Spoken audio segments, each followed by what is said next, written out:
Now that we have some UV mapping basics in place, and understand a little bit about how Unreal utilizes the UV mapping that we create, let's talk a bit about some of the important ways in which UV mapping can impact our texture and lighting workflows. Inside the content browser then, making sure that we are inside the static meshes folder, you can see that we have two static mesh actors of an armchair that our client wants in the visualization. One has clean UV mapping applied with as few UV seams in the setup as possible, whilst the other was created with a much higher number of UV seams. Now we will see what seams are and how to create them a little later. We are using two different versions here to demonstrate that how we construct or create our UVs in a DCC application does have a direct impact on the quality and speed of our visualization production.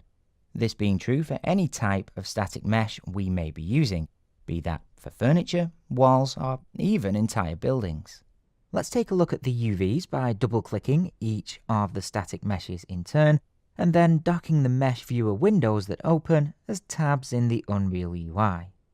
At the top of the UI, you can see that we have a UV button with a drop-down arrow, which when clicked on, instantly shows us that our object has two UV channels assigned to it. Channel 0 contains UVs for materials and any associated texture maps that may be applied, whilst Channel 1 contains our light map UVs. Let's go ahead and add both versions of the chair to the level then, making sure to place them into the light that we have coming in through the window. And then clicking each mesh in turn, we can come over to the Details tab, and inside its options, set the light map resolution override value to 64. We are using low numbers here because the lower the value, the more obvious the errors we are going to get will be, something that we will discuss the why of in just a moment. Let's come to and use the Bake Lighting with Current Settings option then, so that we can see how the UV seams are going to affect the final lighting bake. Well, the mesh with lots of UV seams clearly has a number of odd artifacts showing. Now these are due to the fact that as the light map calculates light bounce for each part of the mesh, and because the mesh is split into so many different UV islands, the light bake doesn't have enough resolution to work with in order to create an accurate blend. This means that we end up with our lighting being cut off whenever it reaches a UV seam.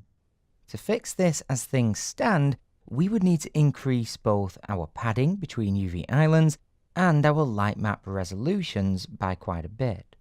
Looking at our second static mesh though, this being the one that had more care and attention given to the UV creation via some of the tools that we will look at later, we can see that although the mesh has exactly the same amount of polygons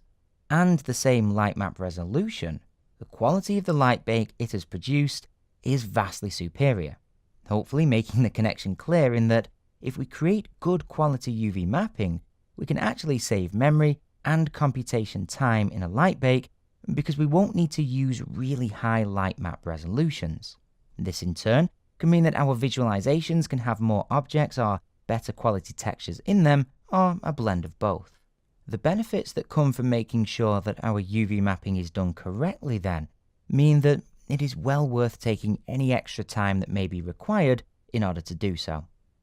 It is also true that sometimes we may want to have different UV mapping for the light map and texture channels. As a general rule, if we have an area or part of a static mesh that is more prominent than others, so for example the cushions here that will be seen more than the support slats under them, then we would want to give the cushions more texture resolution in the UV channel than we would the slats. There may also be times where we know that there will be harsh lighting or strong lighting changes from one side of a mesh as compared to the other. This too might cause us to give more texture resolution to the areas in which this lighting change occurs in our second map channel, again so as to ensure that we get a good light bake. Although we won't necessarily want these areas to have higher resolution inside the material UV mapping as well.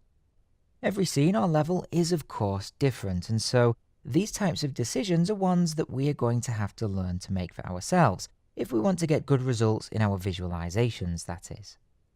Well, now that we have seen what kind of effect UV mapping can have on our objects inside Unreal,